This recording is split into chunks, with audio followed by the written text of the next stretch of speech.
My name is Ben Redman. The title of the show is Circadian, and it's on in the DLR Lexicon until the 29th of April. The show is made up of 22 small-scale works, and they're all on traditional natural materials. I use silver point, gold point, there's carbon and watercolours and oils that I make myself, and they're normally, most of them are on linen, and there's a couple of exceptions on cotton paper. There isn't a human present in the work, but there's a suggestion of human presence or life form, and they're kind of open-ended in that way. You could read into it what you wanted in a way, I suppose. There is this kind of internal feeling within each work, so you're not really sure. There's nearly kind of a forensic questioning about each object or each thing depicted within the work. So it's my kind of my explorations, I suppose, about where we are in the world, or where I am maybe. They're not so definite, or they're not so descriptive, so that there's kind of an openness then left for the viewer.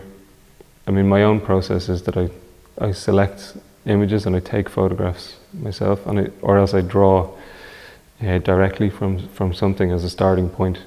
But it's interesting that you know, why do we select certain images, or why are we drawn to certain things? And sometimes we're not sure either, but there is a very definite decision to follow a certain line of inquiry.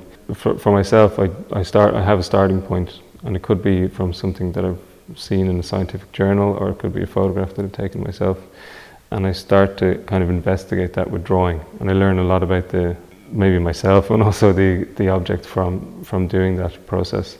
And then I work from that drawing again, and at a certain point I kind of disregard the original source material, and it kind of takes on a life of its own then. People often ask me why do I make work so small. I don't always make work small, but in recent years they have been small, and there's a few reasons for that. And the first one, I suppose, is that I think they're kind of more intimate in a way. You're forced to look at them one-on-one, as opposed to a large scale painting or drawing, where you can look back at them. There might be 5 or 6 people viewing it at the same time, so it's more of a collective viewing as such. For me, anyway, when I visit small works, they draw me in, and I can kind of get into that world of the artwork, and you're really experiencing it on a personal level.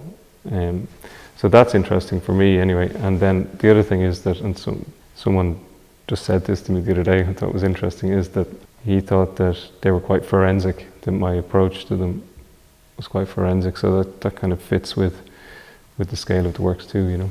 Sometimes I'm not entirely sure of the meaning of the work, the direct meaning, like I have a definite line of inquiry, but then other things come out afterwards, and it makes even more sense, and they always kind of make sense afterwards, even if it's a month later or 2 months later. It all kind of clicks together. That's a really nice thing about making artwork.